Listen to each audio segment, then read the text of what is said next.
Okay, I think we can start. All right. Good afternoon, everyone. Welcome to National Geographic Learning's webinar, Lighting the Fire of Motivation for Students Online. And you may notice something special today. So we have two presenters for this session. Julie and I will co-present this webinar. Hello, Julie. Hello. Yay. Hi, everyone. All right. So before we go to the session, I want to just take a minute to go through some functionality, okay, on this of the webinar platform. So at the bottom of your Zoom screen, you may see two buttons there, okay? So on the left, you can see chat. So just make sure you set your chat to everyone, okay, or all panelists and attendees, just depending on the device you're using, so that everybody can see your messages. And then on the right, okay, you can see a Q&A button, all right? So if you have some questions, important questions, so you can put questions in Q&A, because chat messages normally just go up very fast, and yeah, so the messages get lost quickly. All right, and at the end of the session, if we have some time, we'll go in Q&A and see if we can answer the questions you have. All right, and now let's have two quick polls to check who are here with us. I'll launch the first one.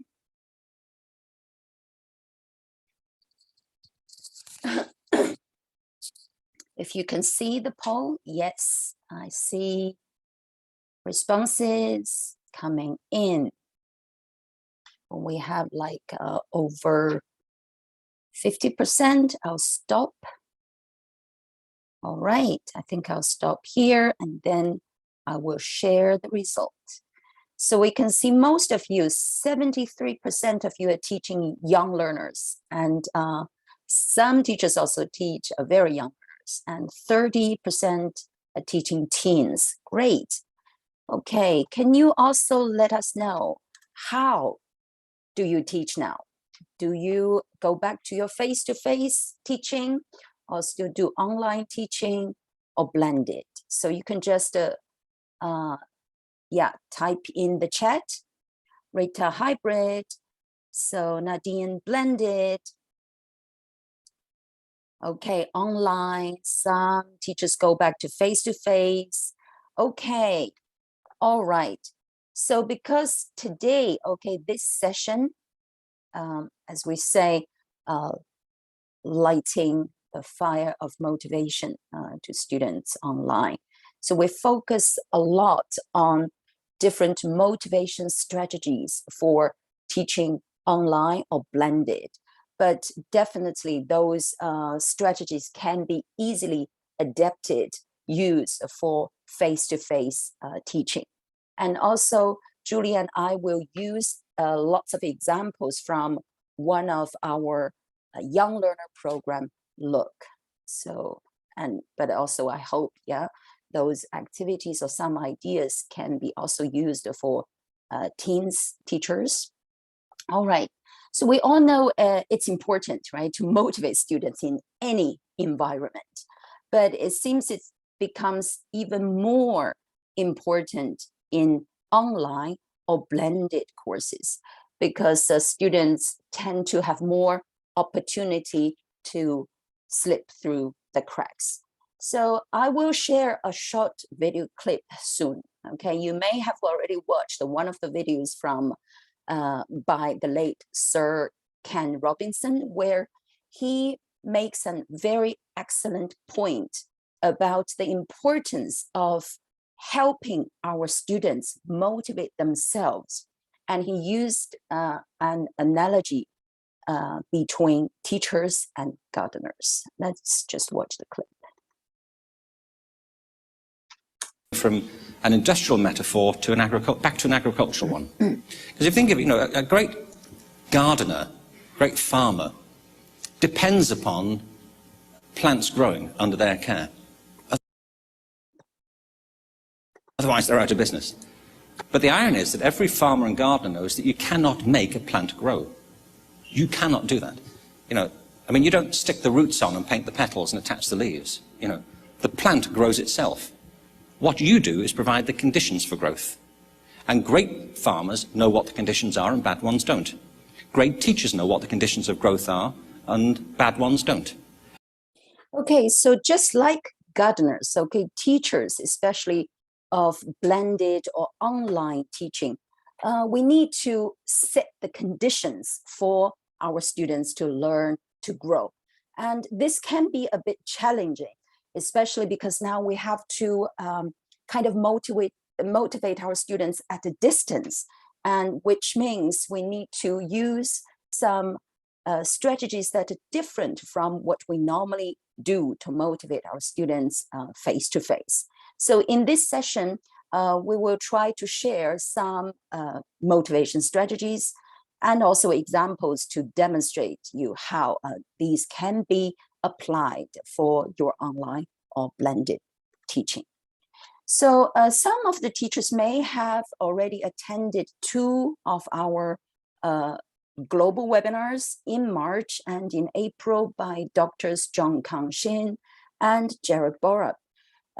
So in these 2 sessions, they introduced National Geographic Learning's new professional development program, Breaking Through the Screen. And in the webinars, they already shared lots of very practical frameworks and ideas teachers can use to make your online and blended teaching fun and also motivating. So today, we mainly focus on Chapter 9, as you can see here. Okay, Chapter 9, the topic is lighting the fire of motivation for students online. And in this chapter, so there are lots of different examples, and also it kind of summarizes strategies for increasing students' motivation into this acronym. Okay, so Julie and I put all these strategies together and call it RAIN. Okay, so RAIN. So look at these 4 letters, okay, and try to remember these things, because when we show you more examples, we'll kind of keep coming back to RAIN strategies. Okay, so R for relationships. Okay, how can you build a positive, okay, relationship between you and the students and the students and students? And A for authenticity and relevance. I, tap into their interests. Okay, they feel interested, they feel more motivated. And also N for novelty and variety. All righty, let's have a look at our first example. So this example, actually, you can see it in this chapter, Chapter 9. So in this example, this teacher, Monica Bandi, so yeah, she's from Romania. I see one of the teachers here, okay, is from Romania. So she kind of asked her young learners, okay, to use recyclable materials to make robots. And after students made the robots, they wrote a description about their robots, okay, how they look like, what they were made of, what they could do. And then they take photos of their robot and use an animation app called Chatterpix. You can see here, okay, so the robots can talk. Okay, so students record, okay, what they write about the robot, and then in the end, it's like the robot is talking and introducing themselves. So just by thinking about this activity, do you find any strategies for the teacher used to motivate her students from RAIN, R-A-I-N? You find something? Like, yes, for example, yeah, so Chatterpix adds some novelty, right? It's something new to students that probably they won't really do, right, for their face-to-face class. And also because it's about the robots they made, okay? So it's kind of help improve the relationship because it's very personalized. It's talking about their robots, what their robots can do. And of course, yes, it also uses the language, okay, vocabulary and structure they use, right? So I think this kind of audio or video apps, especially the ones that can be easily used by young learners, okay, by students, can be especially useful for doing speaking activities. So for example, talking about phonics, we know in phonics, we help our students build the relationship between letters and sounds. And also students need to practice rhymes and also rhythms, right? So let's have a look.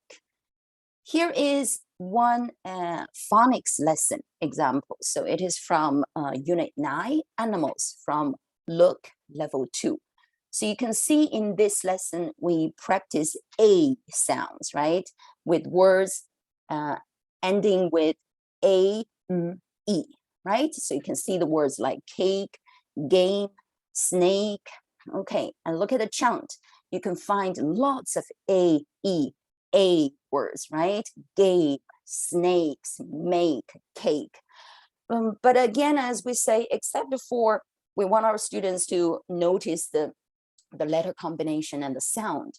We also want them to practice rhythm or rhymes because English is a language of sound, right? So when we speak, okay, it's not just word by word.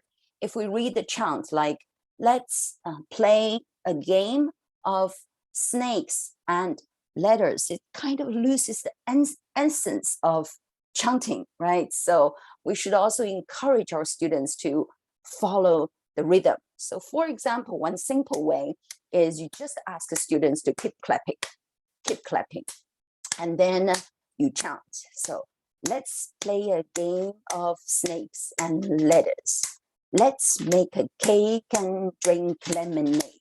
Okay, so it's like ask our students to feel, okay, even for some long words or for some words they're not familiar with, if they try to follow the beat, follow the rhythm, okay, then can read really feel the sound of language, the essence there, the rhythm. So here you can also see I put on the right, you can see this is actually an online audio, it's kind of recording. Students can use it for free, called Vocaroo, okay?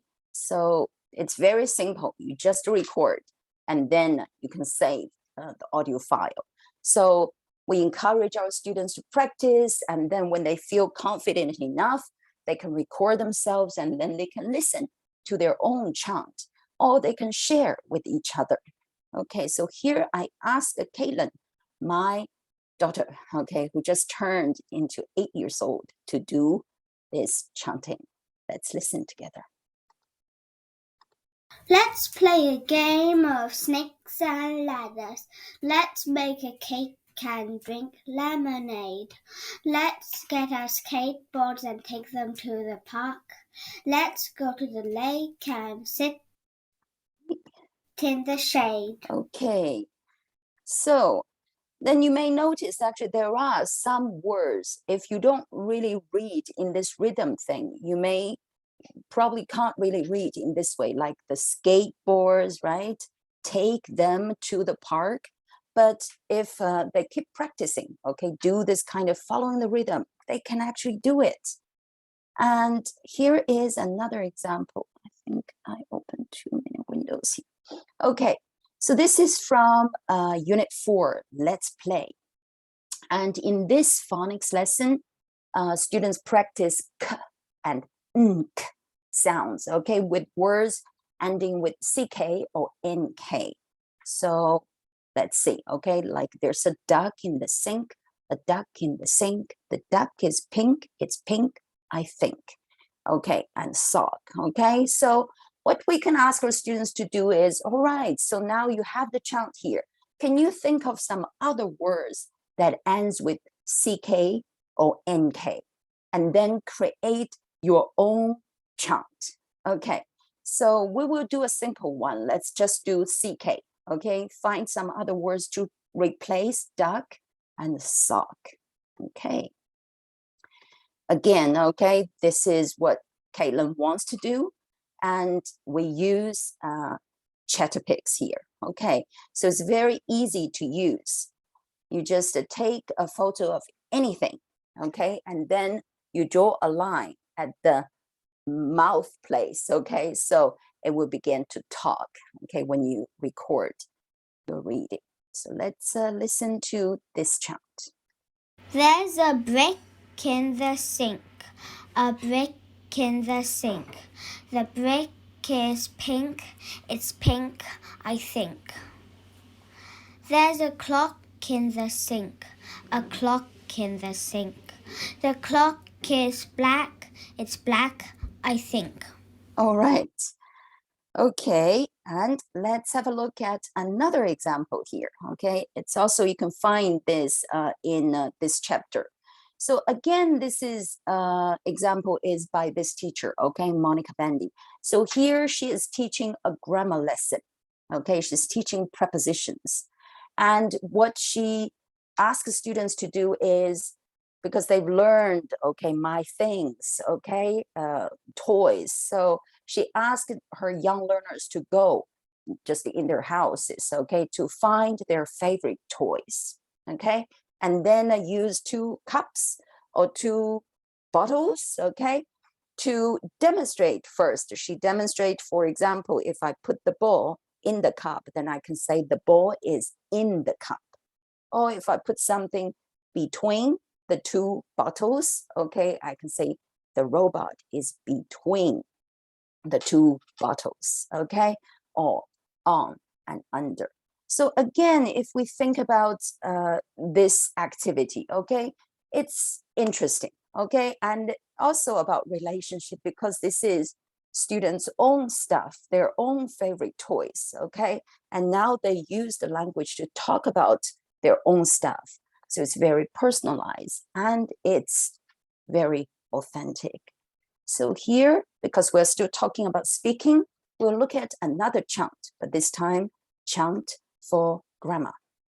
Okay, so in this unit 2, okay, my things. So for example, students learn words like bike, markers, building bricks, a robot, skateboard. So we just do the chant, okay, with skateboards, okay, tablet, guitar, etc.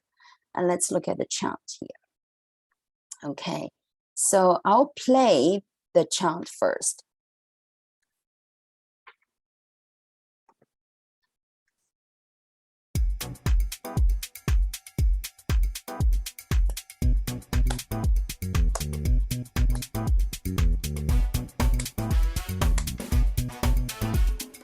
Is that your skateboard? Can I try it out? Yes, this is my skateboard. You can try it out. Are these your building bricks? Can I try them out? Yes, those are my building bricks. You can try them out. All right.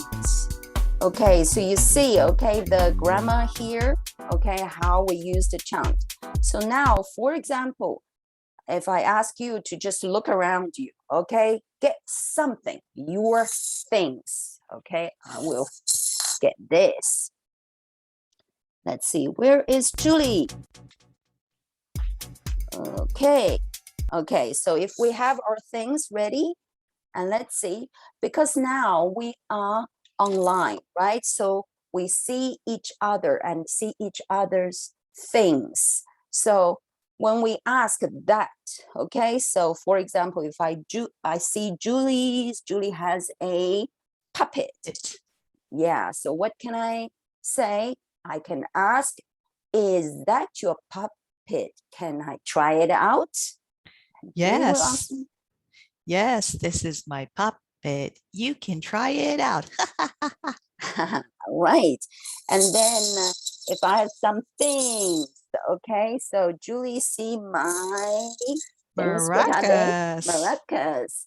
So Are Julie can ask me. those? Yes. Are those your maracas? Can I try them out? Yes, these are my maracas. You can try them out. Great. Thank you. Yes. So like that. Okay. So now if by just looking at all these chunks activities, okay, think about rain strategies.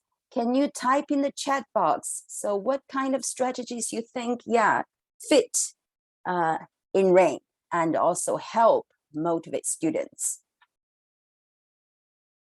Thank you, Cindy. Yes. Okay. Yes, as Chen and Julie said, yeah, all of it. Okay. All great. All right. So still, yeah, we always think about, okay, so is there any novelty? We make it something different, introduce something new, make students feel interested. Yes. And also, okay, do we help students feel more relaxed, more personalized, build a relationship? Great, okay. All righty.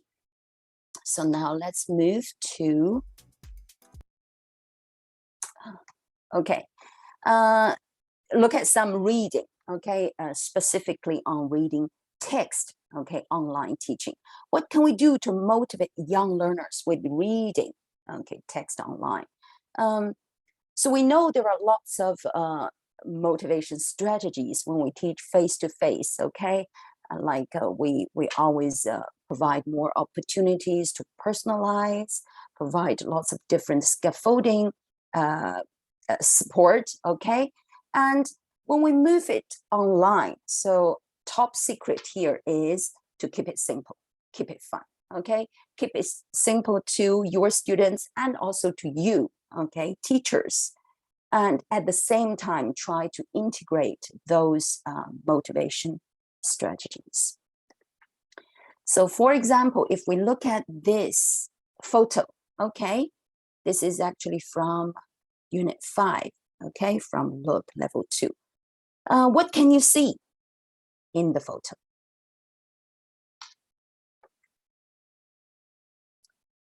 Yeah, pandas, okay, 2 pandas. Are they real pandas? Are they animals? Is it Halloween? Good question. They're not real pandas. Okay, so if they're not real pandas, what are they? Human beings. Okay, 2 people. Do you think they're children or adults?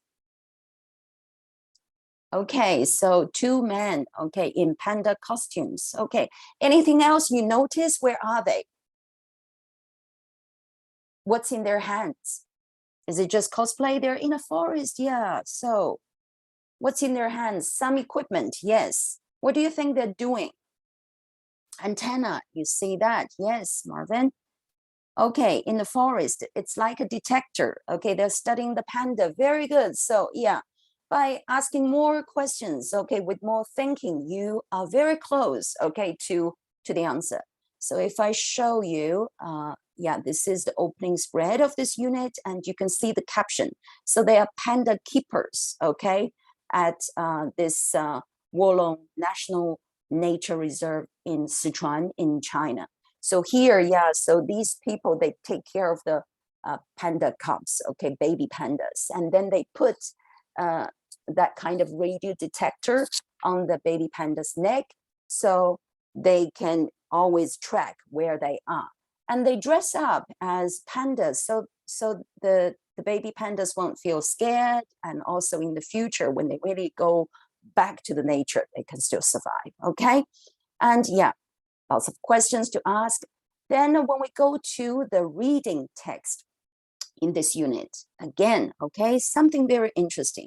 So look at this, okay, what can you see in this photo now? Buildings, okay, yeah, London Bridge, okay, big building. A worker, right, a bridge. Is that a real bridge? Is that a real building? A big building? What do you think? If you look closer, They're not real buildings. They're fake. They're models. Okay, so model buildings. What do you think they're made of, right?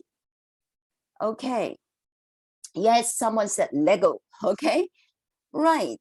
Okay, see, the building bricks. Okay, so these are models. Actually, it's the mini land outside London, and they kind of use Legos, okay, building bricks to build all those buildings. And look at this person, okay, someone of you just said a worker. So what do you think he is doing here?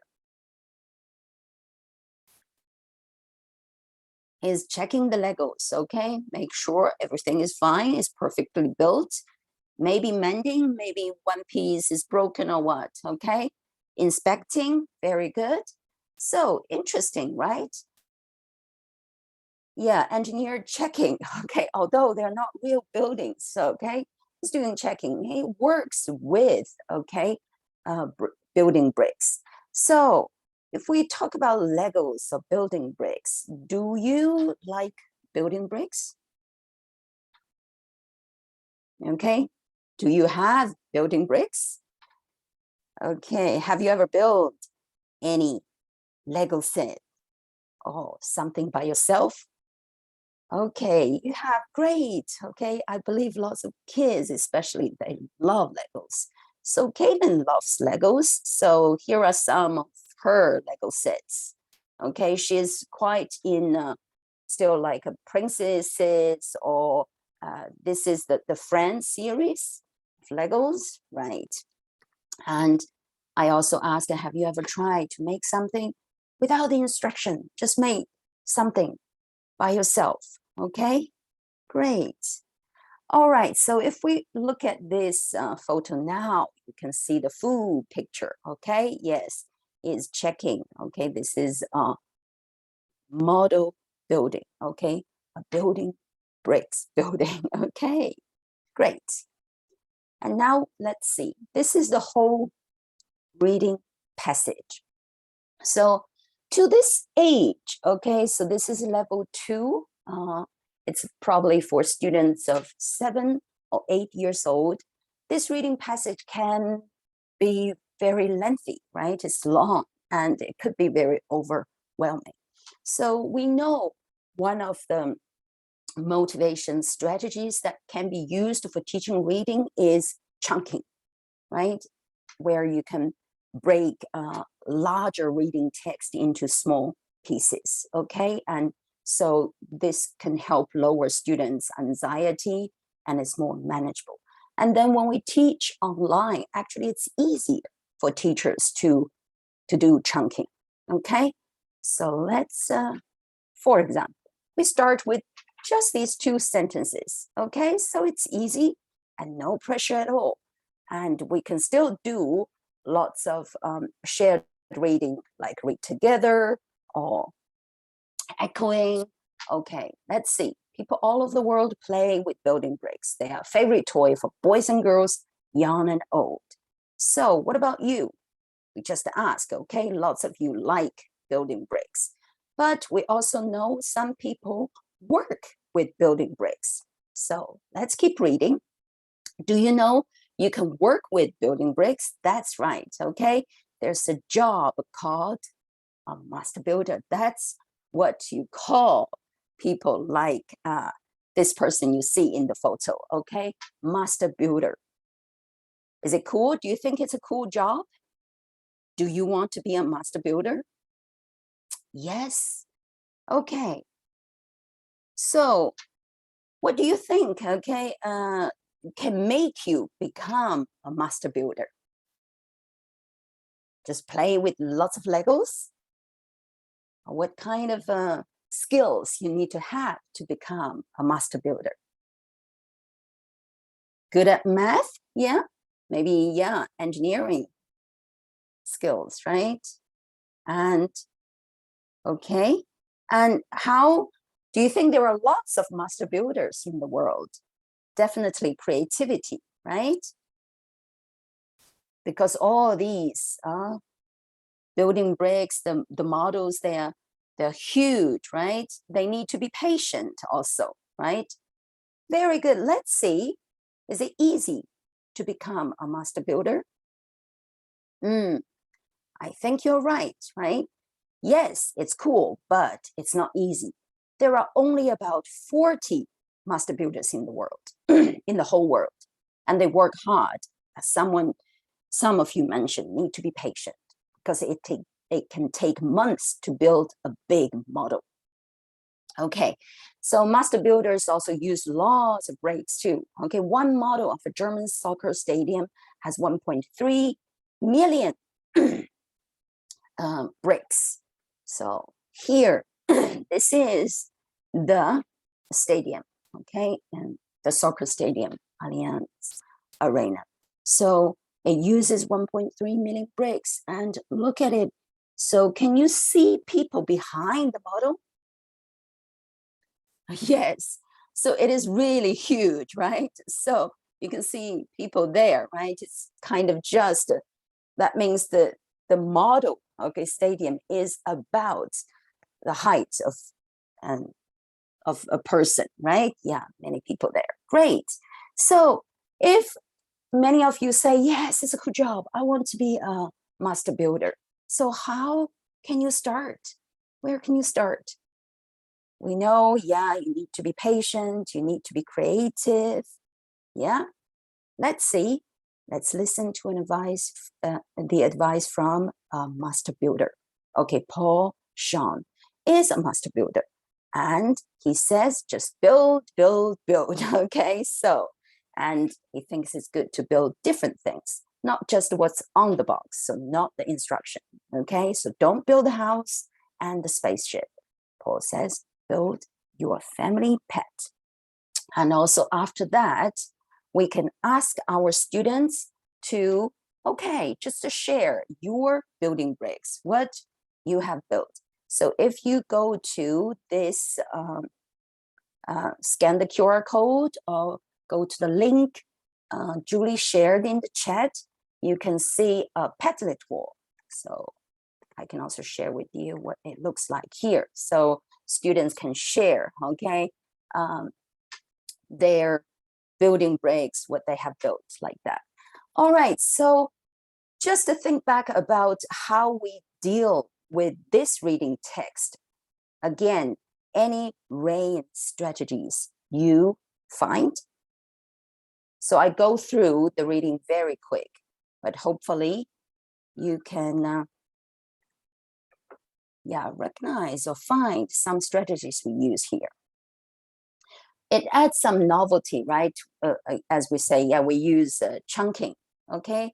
And also sometimes we ask students to predict, okay? So before they read that part, we ask them, okay, how many master builders do you think there are around the world, etc. Okay, anything else?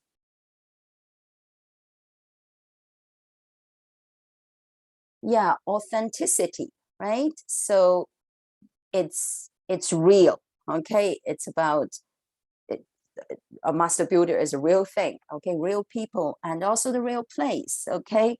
And for example, the biggest one, the stadium, you can easily find information about it and then share with students. So this is also another advantage when we teach online. It's very easy for us to find anything visual to support students' understanding. Okay, all right. So now I will hand over to Julie. She will share more motivation strategies and ideas. All right. Thank you, Kitty. Okay, so for my part of the session, I'm just going to move on. Thanks, Kitty.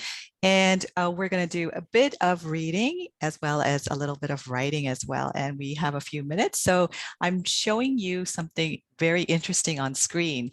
Can you tell me what this is? Is it what is it? Can you type everything in the chat box? Your answers in the chat box. Horse, right. And is it a real horse? What? Toy horse, good. Anything else? What does it look like? Can you describe the horse for me? It could be a pencil, right? Or Horse toy, good. Pen. Oh yeah, someone, yeah. Miran was in the morning session. That's great, thanks. It's a candy? Yeah, it's a horse's head. It's actually a toy horse, but we call this, it starts with H, a hobby horse. Can we say hobby horse? Hobby horse, right? So what can you do with a hobby horse? What do you think you can do with a hobby horse? A horse sharpener? Yes, we're getting really creative. Point, yes, you can point it. What else could you do? Ride on it, right? Goto Fuyu, fantastic. Pencil sharpener, right? Actually, there is something really interesting about this hobby horse that you will learn today if you didn't know before, that you can do this with a hobby horse. What can you do? You can ride on it, right? You can ride on a hobby horse. Now, one interesting thing is in some countries, people participate in competitions. So they have a competition using hobby horses. Can you guess where that country might be? Can you guess where that country might be? It could, do you think it's far away, or it's in a country called, it starts with F. Mongolia? No. Canada? No. Finland, right. Goto for you. Yes, it's Finland, right. And in Finland, students compete against each other on hobby horses. It's actually a competition that students participate in. And I'm going to ask you to read this passage for me. It's about hobby horses. And while you're reading, I'm going to give you one little mission. Your mission is to try to find all the action words in the text, all right? Some very interesting action words. So I'm just going to start off reading together with you, and then let's see if you can pull out some action words, and then I'm going to ask you some questions afterwards, okay? So hobby horses are toys. Oh, you can't see your screen, right? If you probably need to enlarge it, but if not, that's okay. I'll read it for you. Hobby horses are toys for young children. A hobby horse is a horse's head on a stick. But now in Finland, older children and teenagers are still playing with hobby horses. They are doing it as a sport, hobby horsing. What do? You run, dance, and jump, the same as you can do on a horse, but you do it with a toy horse. There are competitions in Finland and now in more countries around the world. Alisa Arniomaki started when she was 11.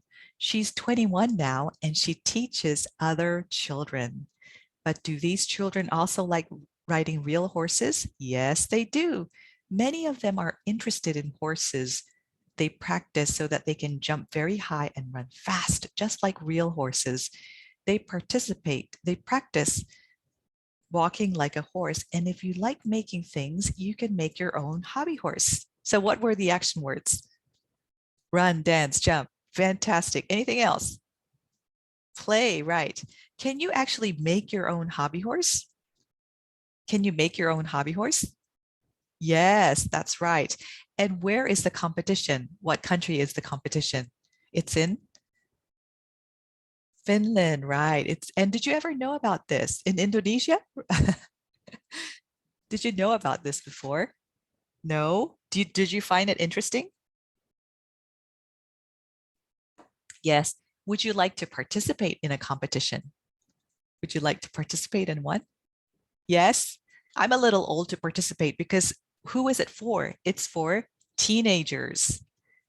But lots of students, they would be interested in this type of competition. And I never knew about this, Look, there's a lot of interesting stories about the world. And one of them is this one, the hobby horsing. So I found this really interesting and I hope you like this text. And now what we're going to do is, because I asked you some questions, I'm going to ask you to do a quick reading scavenger hunt. And what we're going to do is, if Kitty could also share the link in the chat box, but not right now, I'm going to show you the actual hobby horse competition, which is on YouTube. And I just want to share what it's like in real life. All right, so watch this video and see if you can.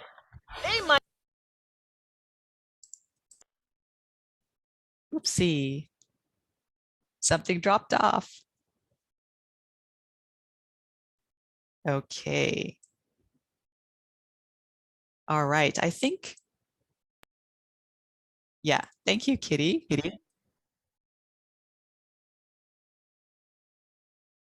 All right, so we're just waiting for the screen to come back on, and then we can play the video if, okay. Giddy up! They might not physically have all the horsepower, but that doesn't stop these horses from galloping around. Welcome to Finland's 8th annual Hobby Horse Championships, where 400 riders competed against each other on toy horses inspired by actual equestrian sports. The riders are mostly girls, ages 10 to 18.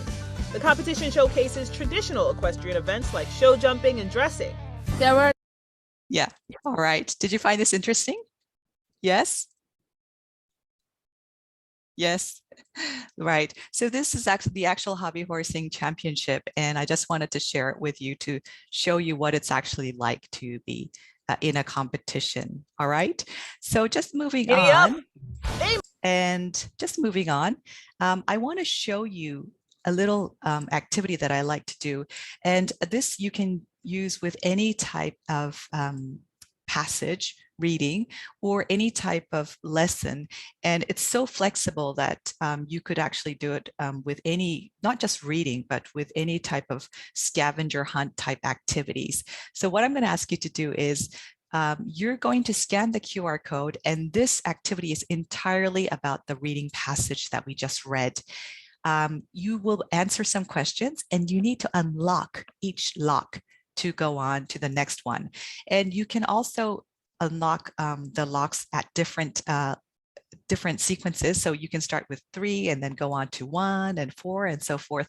But the aim of this game is to make sure that you unlock all the keys, the locks. Okay, so I'm going to ask you to scan the QR code, and let's see who the first person is to unlock all of the locks. All right, so just scan the QR code, or Kitty, if it's possible to just drop the link into the chat box, that would also be great. But if not, you have Julie, the QR code. it's, I can do it, but once I go outside there, right, so it's not that's going why it stopped sharing. Yeah, so, okay, that's fine. All right, so what you're going to do is, yeah, just use your QR code to scan it, and then you will be able to join the breakout room, the actual scavenger hunt. And what you can do is, let me just see if I can just get this into the chat box for you. So if you can just go to the chat box and just access the link here, you'll be able to go to the Flippity scavenger hunt. All right, so if you're using your phone, just go to the link and you'll be able to go to the scavenger hunt. And I'm going to ask you to quickly unlock the key as much as possible. All right, so let's see how many keys you can unlock. All right, ready, set, go.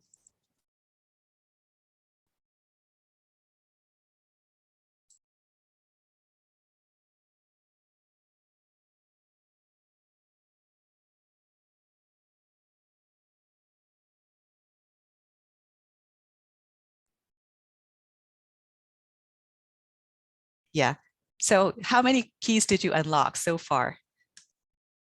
How many keys did you unlock? 1, good. Anybody else have more?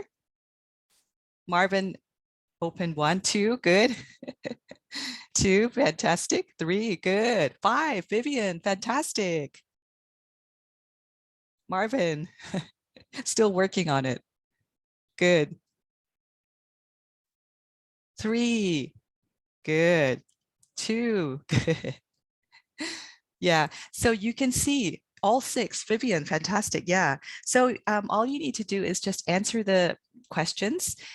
It's based on the reading because I just wanted to limit it to the reading passage, but you can see how flexible it is and you can use it with any type of lesson. And I'm going to show you how it's done. All right. So this is called Flippity. And I know that some teachers already use this in their classroom. It's really, really flexible. And I just want, yeah, everyone's finishing up 5. Great job. You unlocked 5. So you have a little key here and you type in your answer and you unlock the key this way. And every time you unlock 1, you have more. And at the end, I think you have about 5 keys, right? 6 keys or so forth. Yeah. So you can unlock all of the keys. Great. Novi, fantastic. Okay, so how do we create this? This is a scavenger hunt based on the hobby horsing reading. And you'll notice it's really easy to create. It's based on, it's actually, you need to copy the spreadsheet and you type in on the left-hand side all of the questions. Good job. All of the questions are here. So do you remember all of the questions? What is the name of the toy on page 40? That was a hobby horse, right? And so you write down all of the questions here. What are 3 things you can do with a hobby horse? Run, dance, and jump. Which country has a hobby horse competition? Finland. You have to jump high to be good at hobby horsing. So on the right-hand side, you have the answer. Good. And if you go down here, you see the asterisk here. This means that any answer is correct, right? Marvin. Yes, good job. So are you interested? Are you interested? It's supposed to be, are you interested in hobby horsing? Any answer is correct. So an asterisk means that any answer is correct. And basically, it's like an escape room. So you're creating kind of an escape room for the students and they have fun. It's actually just a review question that we did, but they actually have fun trying to answer the questions and then trying to unlock the key.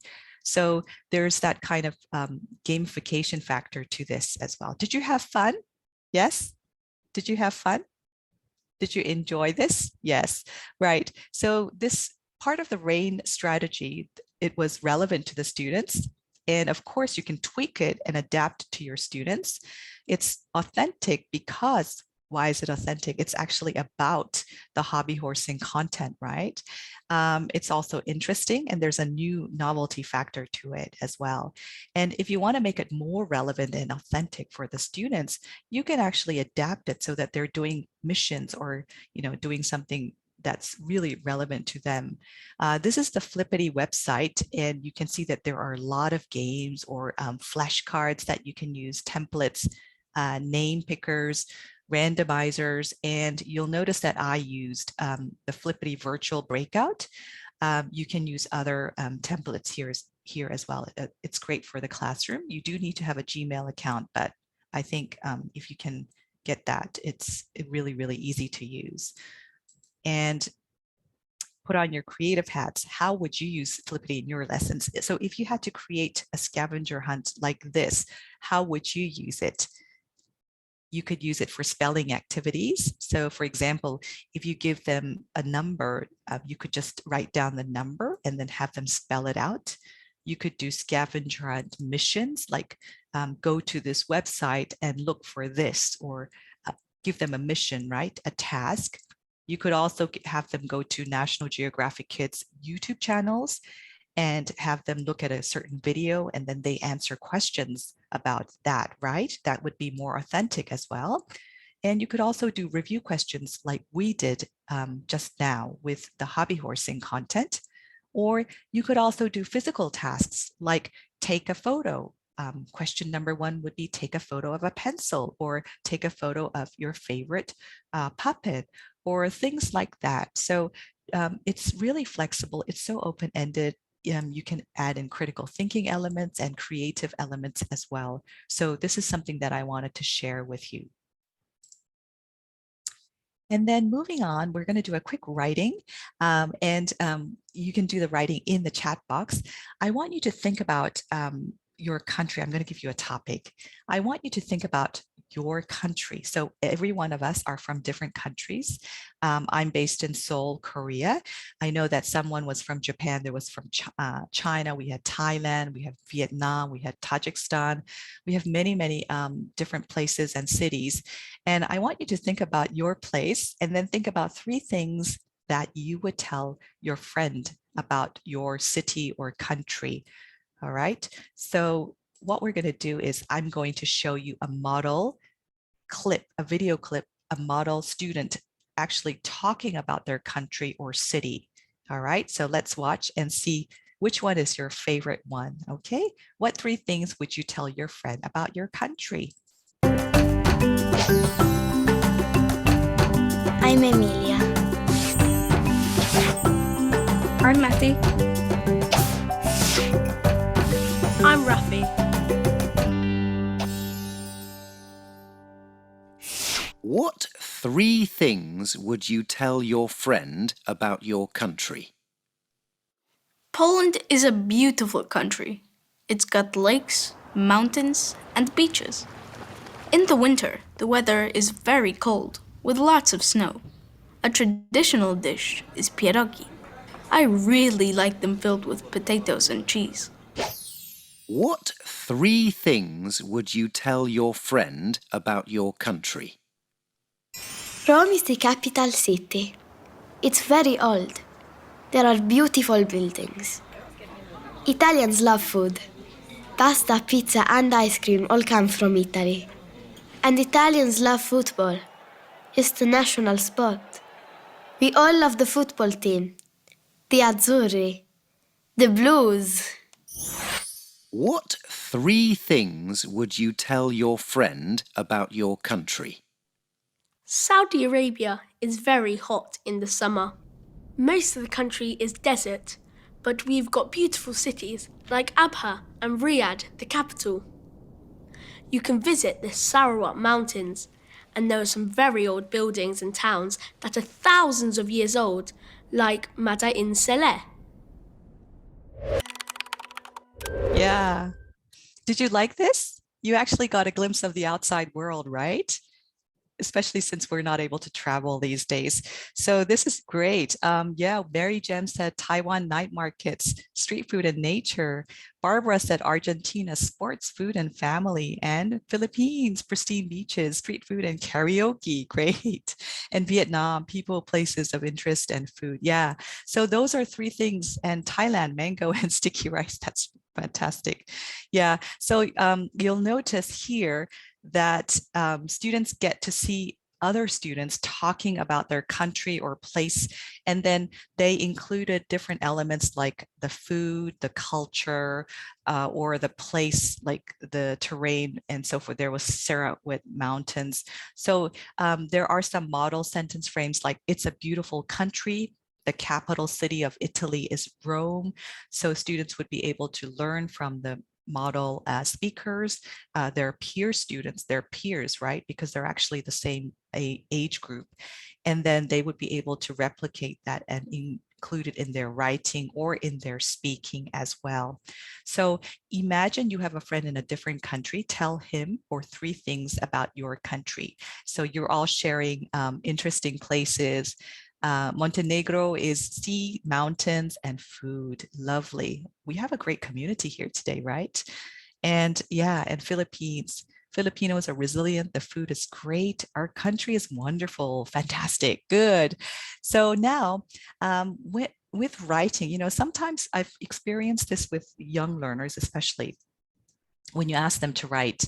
Sometimes if you just give them a sheet of paper and a ruled sheet of paper, they're really reluctant to write. So I try to make the writing as interesting as possible. And one way to do it is to have them write in a different way. So this is something that I like to use, and it's called Festicide. You might already have seen this, but you can create writing pieces in different shapes. It could be a circle, it could be a heart shape, or it could be a wavy kind of noodle-like shape as well. So in this case, you can see that it's about Thailand, and Thailand is a beautiful country. It has nice weather and great beaches. I can swim, I can play in the beach. My favorite food is tom yam goong. It is yummy. I love somtam. I love everything about the food in Thailand. So this is something that you could use, or you could, if you want, you can have students choose the shape. And in this case, choose a heart shape as well. It's really easy to use, and you can just have the students choose and make their own choice, and select the way that they want their writing presented. This is another one, Vietnam. In this case, it's about the soccer team. So it's in a round shape as well. So I like to swim in the beach. Vietnam also has great food. The food is so yummy. It also has a great soccer team. You have to come to Vietnam. You will love it. So different ways, and you give students the autonomy of choosing which kind of shape they want to use. So this is something I wanted to share with you as well. And just another example with food, it's I like chocolate. What's your favorite chocolate? Kids said M&Ms, and they want to have it every day. And this student, he didn't like school lunch, cafeteria lunch. He said his favorite food is udon, noodles. And I want to eat udon every day. I don't like school lunch. I want to eat udon. So yeah, yummy. I love udon. So this is something that you can use with your students. All right. And if you want to have students be more tactile, what you also could do is create a triorama like this. It's really easy to create, and you can see that it looks like a pyramid, right? So it has 1, 2, 3 sides to it. So all you have to do is just use this square shape and then cut out this part here midway, and all you do is just create this little pyramid, and you have 1, 2, 3 walls so that students can write here. So it's kind of more three-dimensional. So students who like to build and have hands-on activities, it's a great way to get them to write and then present it to the class. And so this is one thing that I wanted to share as well. And they can just create video clips of them talking about their country and so forth. So there's that creative element as well. Okay, so that was it. What kind of RAIN strategy do you think this applies to?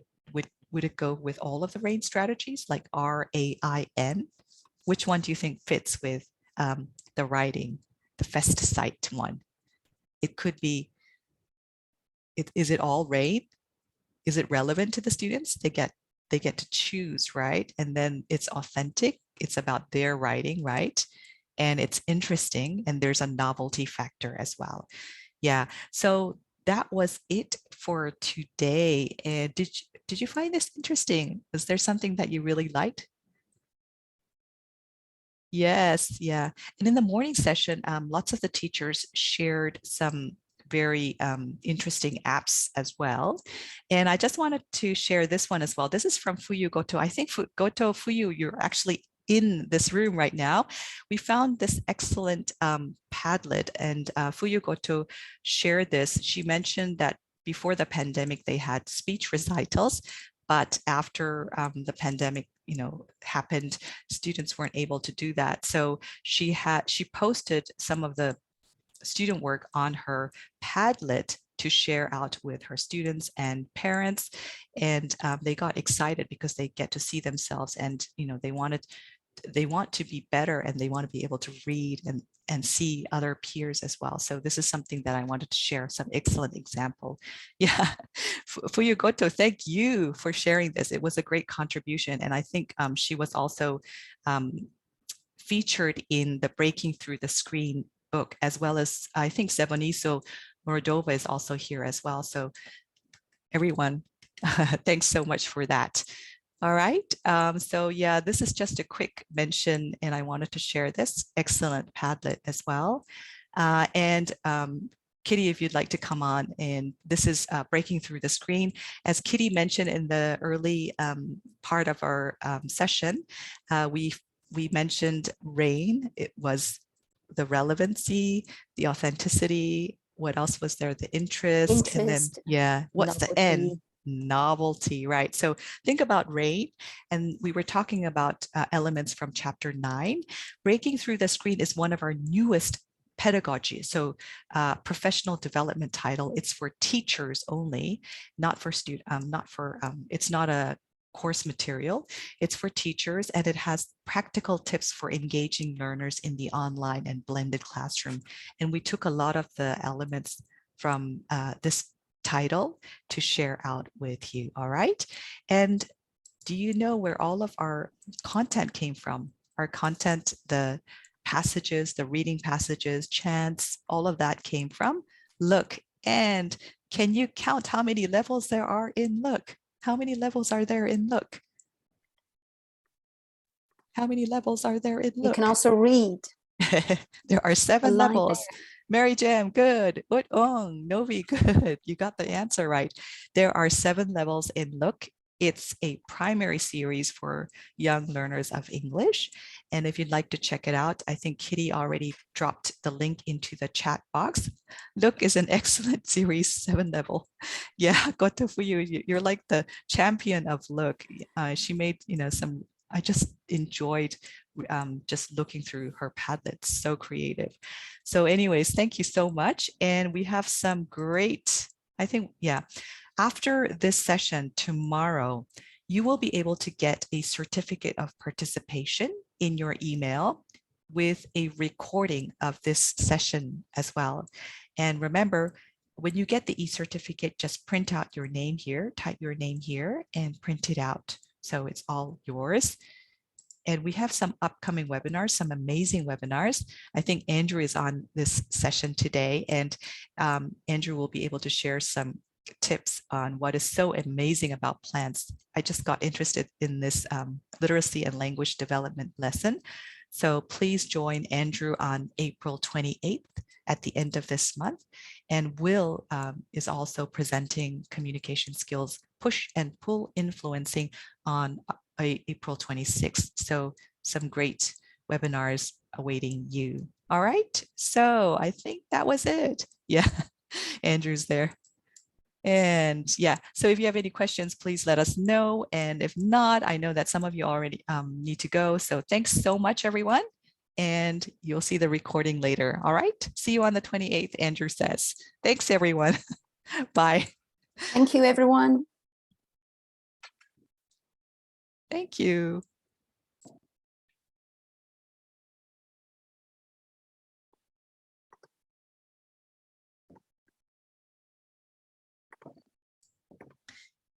Marvin, yes, if you registered for this one, you will probably receive the email